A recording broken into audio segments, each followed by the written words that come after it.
Om Shanti.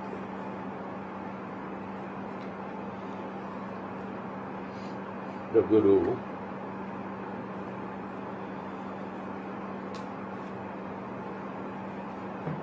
explains the significance of the Vedanta as well as Parabrahman, which otherwise is impossible to project, show, explain, borrows the languages prevalent and available to him for the convenience of explanation,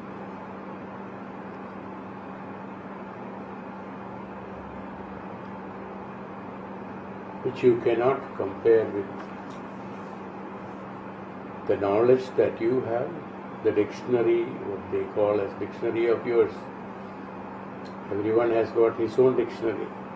His meanings, his explanations based on experiences are his dictionary, or the physical meaning of it, just a materialistic physical meaning of it, will not be true.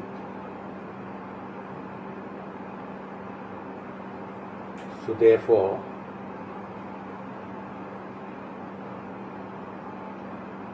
the disciple has to be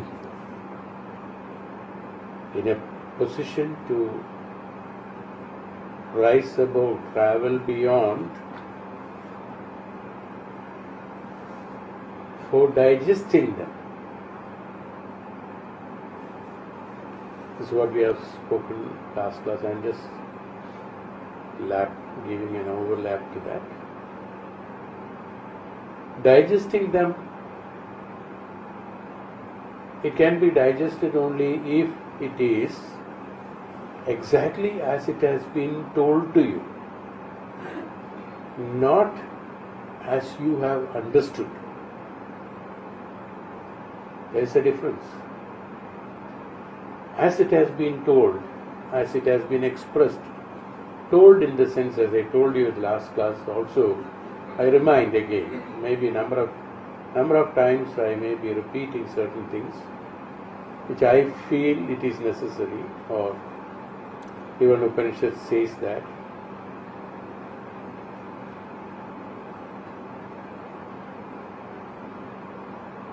That the experiences or the memories or the meanings that comes to us is based on the individual experiences of materialistic way of living from number of janmas, may try to derive these meanings which may not be true. And again, as I told, it is not told by the Guru. As I said, the Vani, it flows, it comes as a wave. But Guru has given a form and shape to that wave through the words and languages that is prevalent at that point of time, era, at that point. Because every era, every time, it will be different. Every place, it will be different. Depending upon that prevalent, available to him, he tries to give a shape and form to that, and gives you and makes it flow to you so that your mind, which is acquainted and accommodated with the present conditions of the language, of the era, of the situation, circumstances and the experiences of materialistic way of living,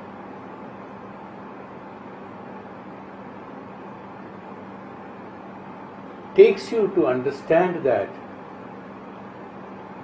and draw an inference to the Brahman, so that you are closer to the understanding of it. I don't say you have understood it. He tries his best, the Vani or the Akasha Vani or the Guru Vani or the Jnani, the Tapasvi or the Maharishi. his expressions from his experiences are meant for the person who is listening as to understand that. Otherwise, what is the use of talking to that person with a great theories and tattva-jnanam and things like that if another person doesn't understand all that? That's not the purpose. The purpose is that the others should understand and have to follow in order to follow the path, so that the science of living, as we said about Vedanta, has to be understood by the disciple or by the seeker. Is called digesting. This is what is called digesting. So in order to digest that, he borrows it and he tries to put it forward, makes it flow to that person to create the concentration as well as make his consciousness available at that moment, at that point of time there, to respect, to regard the highest consciousness, the great noble souls, where the knowledge is flowing, all the great noble souls are there. So in order to respect them, he tries to make it simple to the seeker, so that his presence should be 100% available to pay respects and regards to those in the sense, to respects and regard to that invisible to the normal eyes, the Brahman, invisible Brahman, the consciousness, the knowledge which is present there, is called digesting. Digesting is not just listening and memorizing, it's digesting. Then after digesting, he also said that then assimilating the declarations of the scriptures. What he is expressing is that what is written in the scriptures, because we have explained this, we have not always connected to the previous. We have already told that the scriptures are those which are the experiences of the great Maharishis who has done tapasya for thousands of years and have flown into them and they just expressed it. That's called the Shastras or the scriptures, we say. Those scriptures, that means declaration of the scriptures, assimilating the declaration of the scriptures. What is declaration? It is not just instructions. It is not that theories have been told or expressed. It's declared. Declaration is that after having experienced by the Maharishi, he confirms and he experimented it, he confirms it that these are the truths and this is the truth.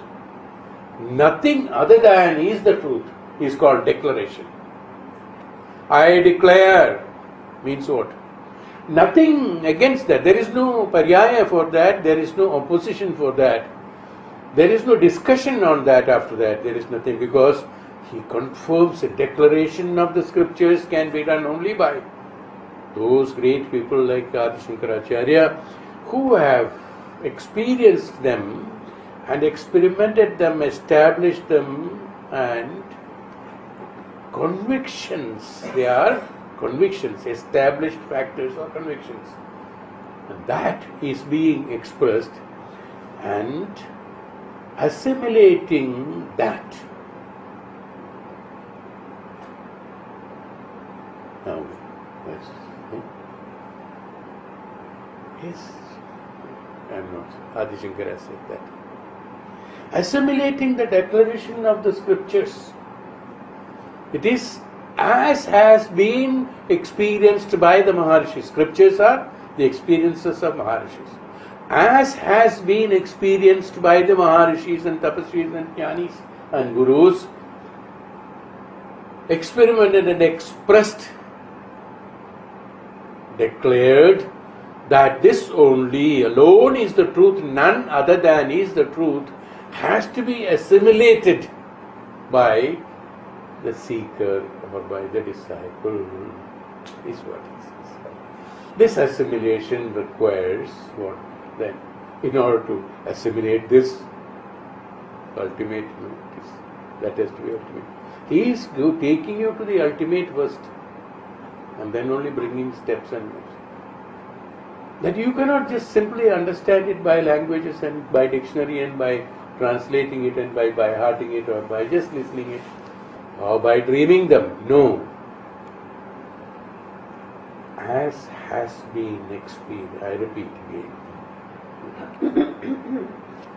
a declaration by the tapasvis, that by the great noble men, because it has not been told by them, it has not been thought by them, it is not their thoughts, it is not their knowledge, it is not their intelligence, no, it is not based on his experience of materialistic or external way of it.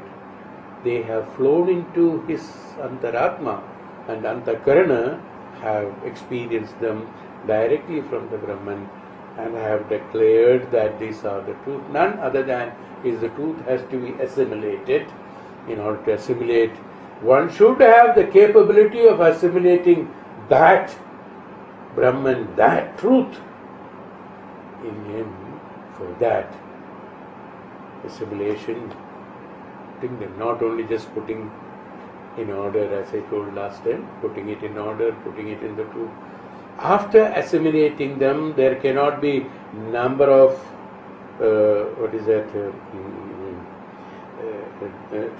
number of discussions, number of ideas, nothing.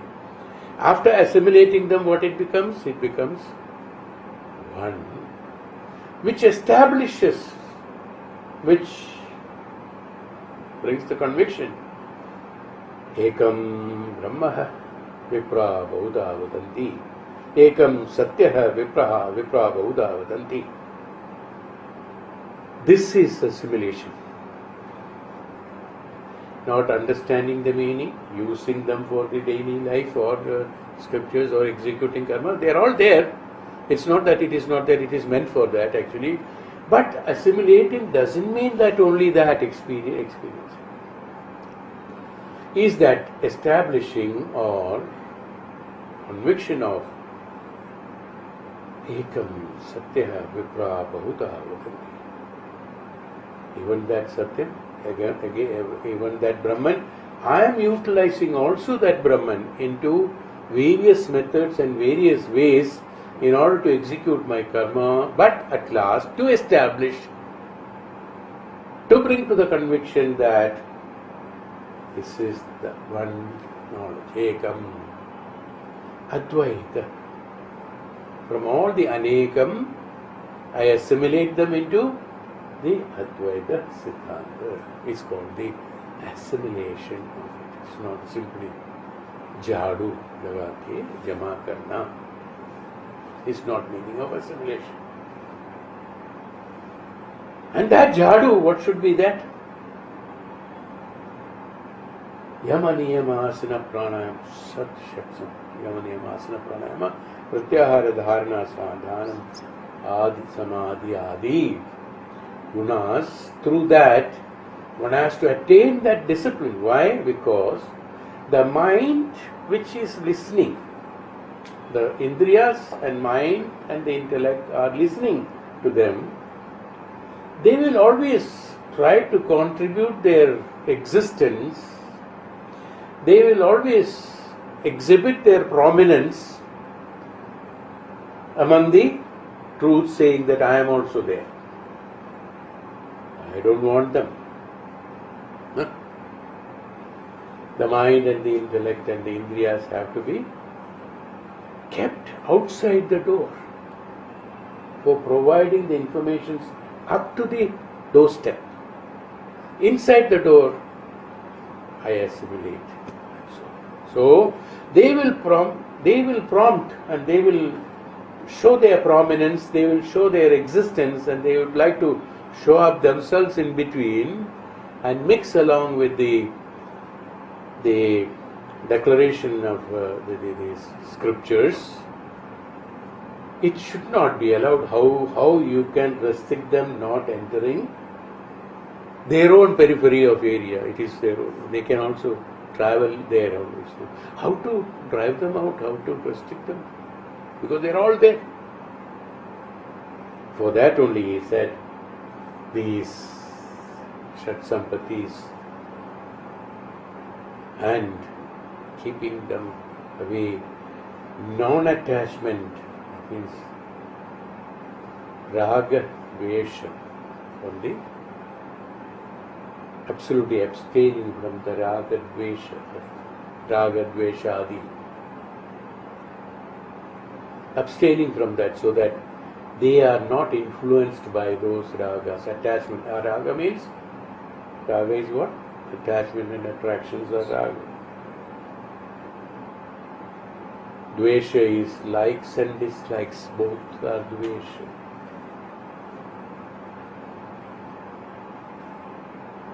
Desires and moha, lobha, all those things will come.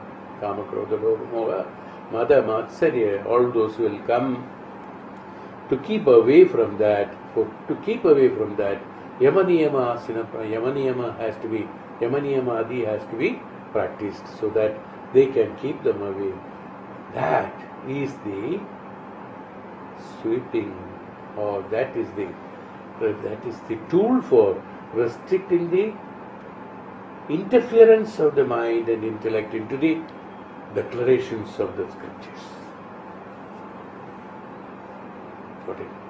That is called assembly. This is what I thought I must explain. What is called assimilation? We think it's just assembling it together, whatever has been told. No, it won't be possible because there will be those interfering them, and then always will be. There are some everywhere you must have seen that there are people are there for showing their preference and prominence in between that, and then vanish sometimes, appear sometimes. Something like that. These people also, these universe also will do this, mind and intellect and the Antaratma and the Raga Dvesha Adiyal, with all the gunas, they will do that. Evade them, abstain from them, We cannot escape from them. We can abstain from them. We cannot escape from them. We can abstain. So long we have got a Sharira and Mana, we cannot escape from them. We have to abstain from them, but that we can do. Abstaining from them is possible. At least to a great extent is possible. To that extent. Is why Bhagavan has specifically said that naturally the obvious dictionary meaning will not be the true guide in digesting and assimilating the declarations of the scriptures. An obstacle should not be there. The language or the listening or what you have listened, what you have understood should not be a barrier to the assimilation, but should be supportive to assimilation. Is what they are. So you cannot put your own whims and fancies into it.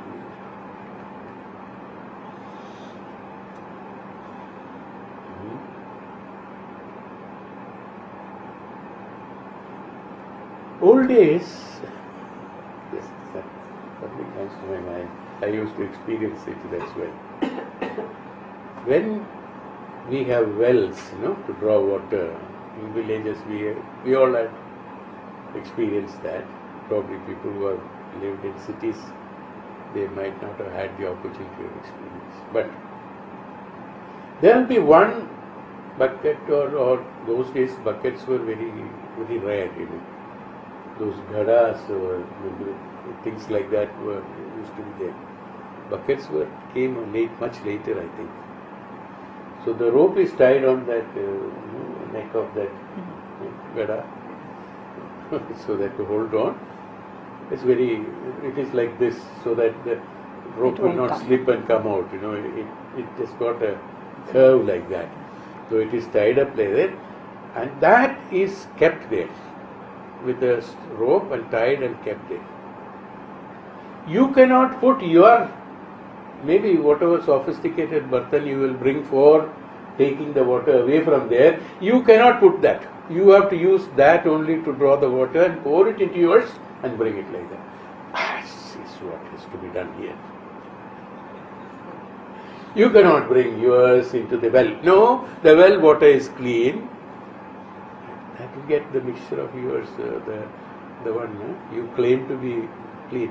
I don't want to know whether it is clean or dirty or not. That you have to use only this. That's all. Mind, intellect, and your raga, dvesha, and indriyas and all that, you keep it outside to carry it to your home. Don't bring it inside the well. Is what the idea. Am I right? Some of you must have definitely experienced this old days, I remember that.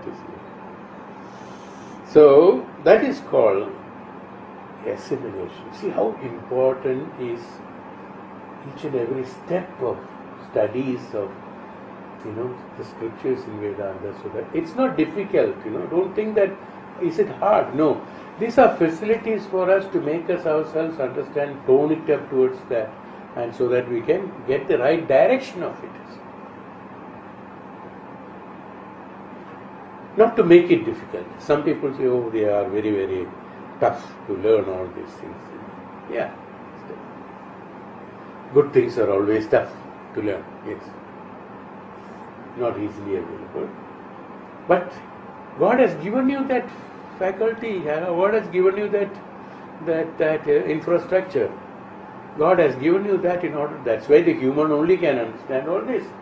That's why he has to. A cow cannot understand. Tree cannot understand properly. Probably. I don't know. They also maybe understand.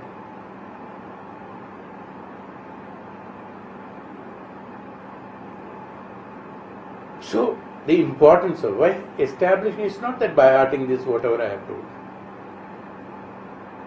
The importance of assimilation should be, what is that? Seriousness of it. It's not just passerby shows, watching and then having a small entertainment and walking away from that. It's not like that.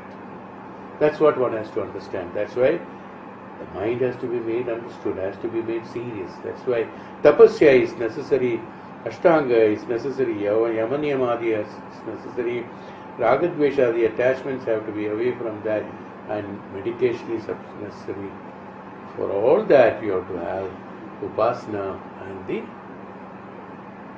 diksha. There are so many methods. Diksha is there.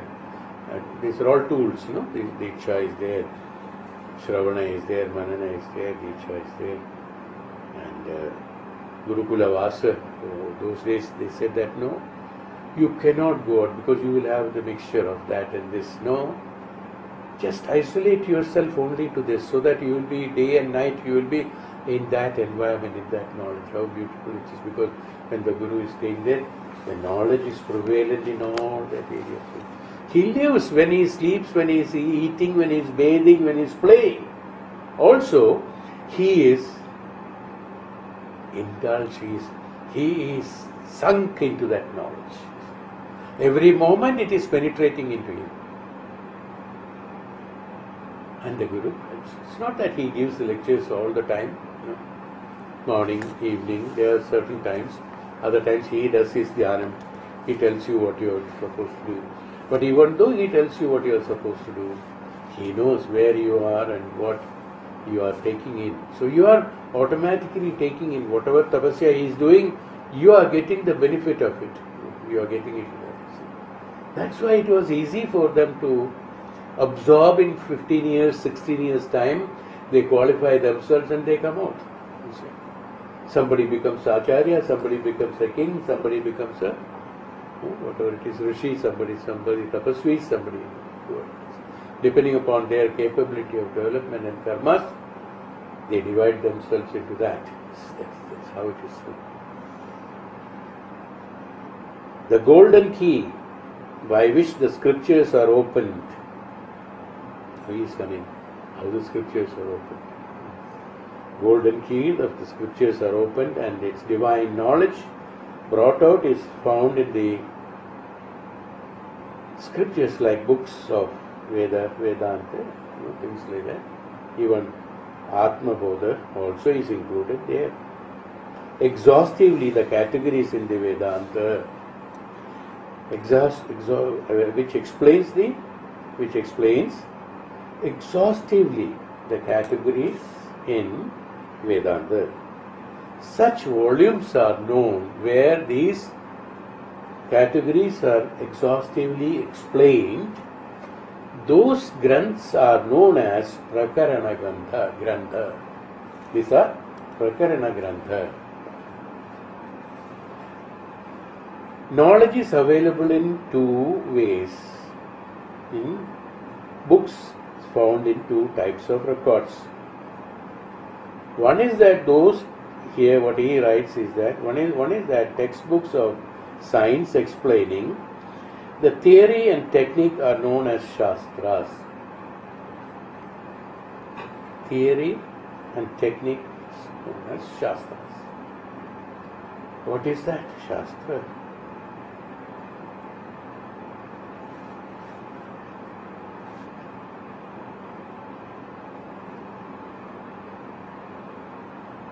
There are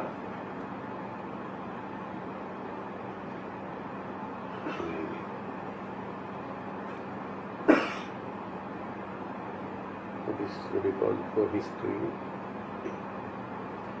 Itihas. One is Itihasa Granthas. Another is Karana Granthas.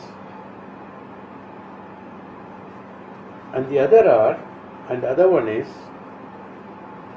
those Shruti.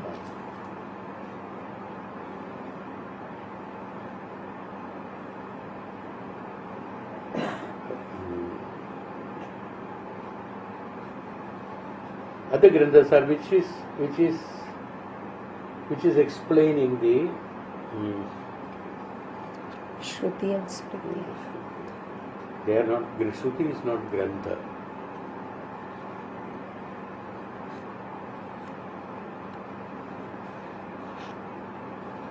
Pramanam. Another is Pramanika Granthas. Pramanika Granthas, Itihasika Granthas. One is Itihasa, that which has happened some time back. So based on that. It may not be Tattva Bodha. It is something has happened. And Pramana Grantha is a Pramanika Grantha is a Pramanam is that there is a proof for that. Pramanam is there. That kind of Grantha is there. Itihasas are there, Pramanika Granthas are there. Then Shastras are. Shastras are none of them. Neither the experience of neither the Itihasa nor the Pramana. There is no Pramana for Shastra. There is no Itihasa for Shastra. Whether Brahman was living or not, or whether is there any pramana for that. Those things are not. Those granthas are there, that is meant for from that only the Puranas have been created. From the Itihasa and from the Pramanika Granthas, the Puranas have been created. That's a mixture of, Purana is mixture of all these things. Plus Shastra is also mixed with that. There is a mixture of everything is called Purana. Shastras are absolute knowledge. Shastras are explaining the theory and the technique of those. According to him, technique. Swamiji has written this in this is an introduction I am talking about. We are not come to the Adi Sankara's Grantha. Somebody else has written this. Sw.Chinmayananda, probably Sw.Chinmayananda has written this. It possible someone else. It is a theory.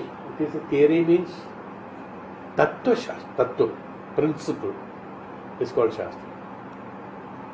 Because Shastras cannot be,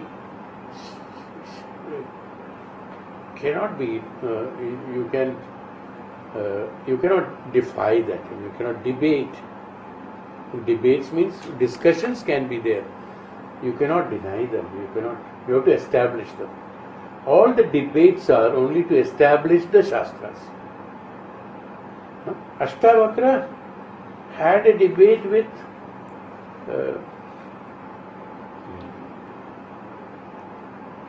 this is the name. I'm sorry, I'm forgetting the name. That Maharishi, there was a Acharya who was there. He's a very important man. He used to win all the debates on the Shastras in the presence of Raja Janak. When Ashtavakra came, so he is the cause of Ashtavakra's father has been punished and then he had to sink in the sea and die, commit suicide. He used to authoritatively say that the person who gets defeated in the Shastrartha, he has to go and die like that. Because he has to put a condition. He has put a condition on that. And Ashtavakra comes. See how beautifully they are narrated in the Ashtavakra Gita about this discussion. It comes here, no, it forgets. Doesn't matter. That's not important. Name is not important. Now we have to know the incident. Now why I said this, I don't know. But again, having told that, let me finish it. Afterwards I'll think why did I say it. He has told this when the Acharya, he welcomes, he first ignores the Ashtavakra, young fellow, plus also looking in a different shape and so on and all that. In presence of Raja Janaka has allowed him to debate on that. Before he started his debate only that he has told that you take all the cows. Then he started debating on that. Gargi was also there along with him. Gargi was another Rishi. She is also a Rishi. And Ashtavakra explained Shastrartha has been done. Debate has been done. I think I started because the debate word has come. The debate means discussion. It is critically discussing the Shastras. Critically discussing the Shastras to the benefit of understanding exactly what is the exact meaning of the Shastra. Not deviating from the... That's why the Shastra cannot be otherwise established. It is not possible. So he establishes by discussions, he establishes what is the truth. And then he tells, that is important. After winning, the young Ashtavakra, telling the experienced, number of years of experienced Acharya, he is telling him that Shastra is not meant for winning or defeating or failing or defeating. Shastra is meant for understanding, Shastra is meant for observing, Shastra is meant for discussing, but not for debating, not for your personal benefits, not for establishing otherwise. What happened that the one who did not know the true meaning of it, the Shastra by debating, he understands the meaning of it and he starts following it because Shastra doesn't belong to you and you have no right to punish anybody on somebody else's knowledge or on somebody else's property or somebody else's vidya on that. If it is your knowledge, you say that if I contribute it, if I don't contribute it, you have to do this. But since it is not yours, Shastra is the Tattvam, that which is prevalent based on the, as I told you about the experiences of the Maharishis, which is established and having conviction of the truth there, is being debated and discussed and polished and then try to understand the others to make it understandable, and then can follow in their life for their benefit of it is their purpose. So you have no, why did he defeat him? Why did he tell him this thing? Is that because you have no authority to punish anybody based on the debate on the Shastras. Why there is no authority on him? Because it is not Pramana Grantha that written by somebody else or because of some Pramanas. It is not Itihasa that it is because of some experience of some people. It is not Purana that it has been mixture of some of these things, but it is Shastra. Shastra is that principle which is the principle of the existence, which is the principle of Brahman, is called the Shastra. You got it? Therefore, you cannot have any bet on that, because it's not yours. You cannot have any bet on it.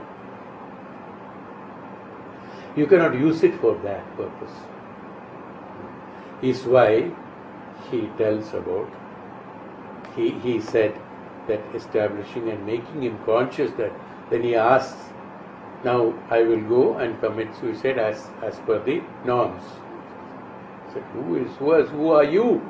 Is what the young Ashtavakra asking him indirectly, that who are you to create a norm for Shastra Patanam, is what indirectly asking me. He said that, indirectly asking in the sense, he has expressed it politely because he is a senior Acharya. He paid his respect towards him and said that, Acharya, I give you mukti from that, rules and regulations created by you. I give mukti from that promise of, from that established promise of that niyama that you have created. I give mukti from that. How can he give mukti from his promise and commit? Because he is talking Shastra. On Shastra, nobody can create a niyama or any. Is why he has indirectly told him that, look, you don't have to go and commit suicide. That you are not, because you are not the authority to decide anything on the Shastras, neither am I the authority to take a decision on that, because Shastra is the existence, it is the truth, it is the absolute. On absolute, who has ownership, who has authority, is why Ashtavakra beautifully explaining in one sentence, he said that, Acharya, please, you don't have to do that, because it is not necessary, it is not meant for that. By telling that, he has told volumes on the importance of the Shastra and authoritizing on that and creating atrocities among the poor and the people by saying that I am the Acharya and I only establish all those things and I told. Is what Acharya told. So that's what's called the Shastra. When I said Shastra, Shastra means that. इसलिए in Bhagavad Gita, I think, they said, Shastra ko Shastra mat banao, he said. Don't make it a weapon. Shastra is not used for that. Shastra ko Shastra mat banao. Shastra is different. Ayudha is different, Shastra is different. It is the Ayudha is the truth and Shastra is through the mantras and Shastras. We have talked about it in the Upanishads classes. So the terms, the theory or the Shastra, theory means that theory of the truth, why it is the theory of the truth of the existence is called Shastras, and the books that explain the terms and terminologies. Terms and terminologies are known as Prakarana Granthas. The terms and terminologies. How to do that, how to observe it, how the Shastra can be observed, and what method can be used. What is called the Tapasya. Tapasya is from the Prakarana Grantha. Because Tapasya is a methodology of term and terminology, term to be used in order to attain the Shastra Jnanam. They are Prakarana Grantha. Panchadashi, Vivek Chudamani, Tattvabodha, Atmabodha, they are all known as Atmabodha, all known as Prakarana Granthas. They are not Shastras. In order to understand the Shastras, through Prakarana Grantha, one has to approach that. Then only you can understand Shastra. Upanishad is a Shastra. Veda is a Shastra. Vedanta is a Shastra. They are all truths and existence. Upanishad is the truth and existence. To understand the Upanishad, you have to have this Prakarana Grantha, Atmabodha, is why Adi Sankaracharya thought later, after he derived so many things, then he thought, who will understand this? Then he decided to write this for the people who would like to know the Vedic principles and things like that. These are Atmabodha are some of the examples of the later type of books. They explain the Shastras, but they do not contribute it to original book, because their contribution is for explaining the terminology as well as the terms and conditions of understanding and reaching the Shastra. Once you are understood the Shastras, it's complete. Once you understood the Veda, it's complete. Jnanam is complete. Once Jnanam is there, you become the Jnanam, not the Jnani. This knowledge has to come from through this. Adi Sankaracharya took upon himself at his life's great mission, the reorientation of the Hinduism. After having written his commentary upon the sacred books of our culture, he provided the seekers with a voluminous devotional literature. Devotional literature. There were so many bhakti granthas have been written by him. Also the songs have been written by him, like Bhaja Govindam and Dakshinamurti Stotram and things like that. Singing his own love to the Lord, you see here. Knowledge will become complete only with the bhakti.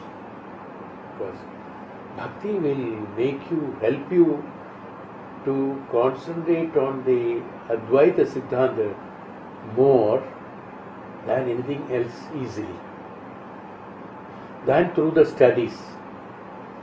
Through the studies, number of volumes of studies, probably one may not reach that status of one bhakta reaching in few hours or few minutes or few moments time.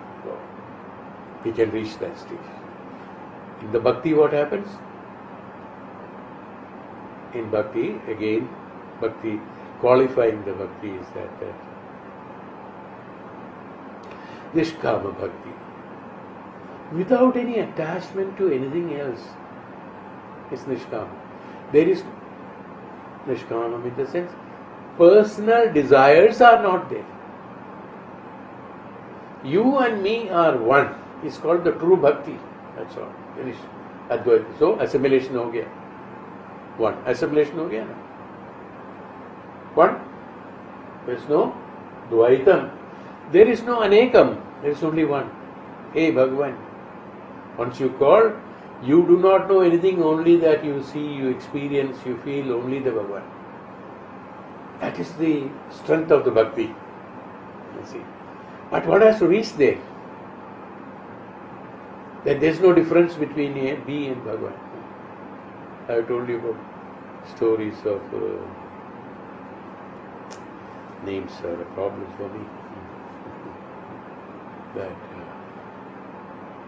Sorry. So, bhakti is that. Bhakti is necessary so that it helps in reaching the knowledge easily. In order to that. Bhakti. Through bhakti, what happened? Through Nishkama bhakti, you attain the absoluteness, absolute knowledge. Who is Bhagavan ultimately? Once you become one with the Ishvara, who is Ishvara and who is me? When the absolute consciousness prevails on him. When the absolute consciousness comes, then the jnanam comes in him. And through the jnanam only, moksha is possible. Mukti, in order to attain mukti, only jnanam can take you to mukti, nothing else.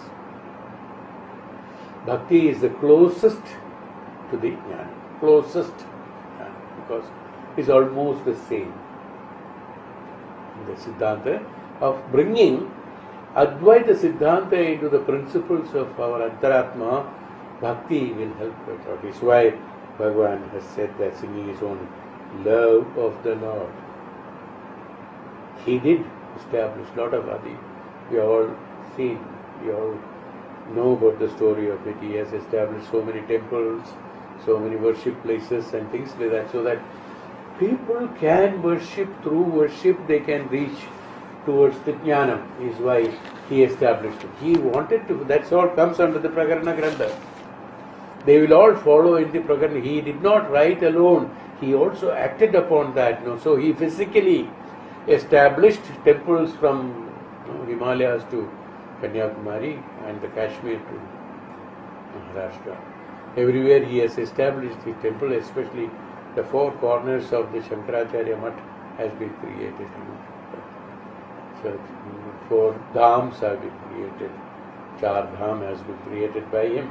He only has done it because he wanted that people should easily attain through bhakti, because he knows that through jnanam, for them it is difficult to reach. Everybody cannot reach that stage. But he wanted that every person, every individual should attain jnanam and mumukshatva, moksham. So he created this bhakti, so that bhakti is the closest step reaching to that, and the most flawless method in order to attain the jnana. But attaining jnanam is necessary, absolute necessary. Without that it is not possible. But then bhakti can be done. So he did write the bhakti granthas. He did establish the worship places in the days of his perfect maturity.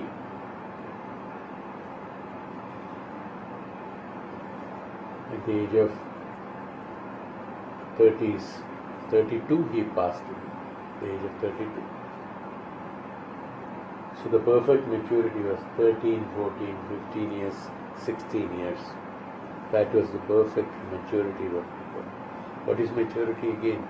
He said it's not the biological age that is establishing the maturity.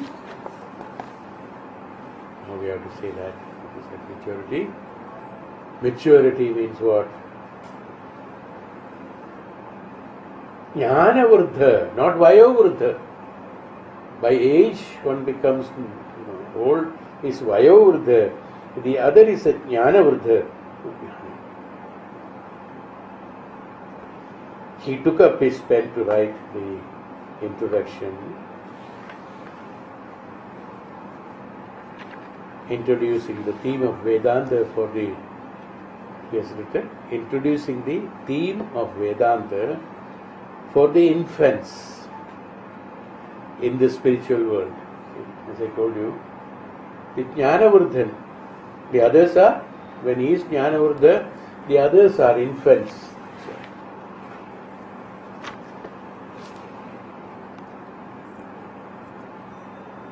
Atmabodha is one of them. This is not.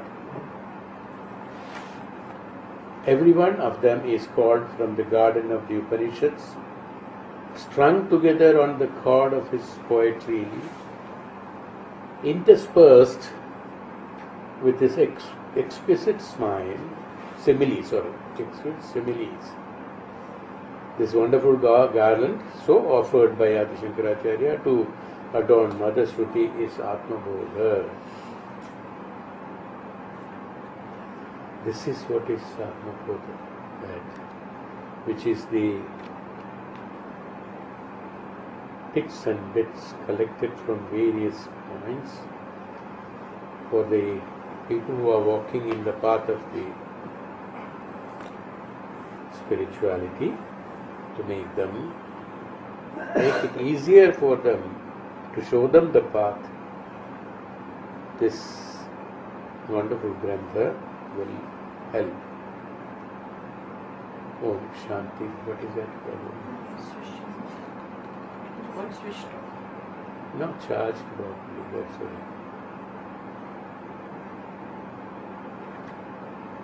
One more day of our introduction will be there, one more class, then we will go for the slow class.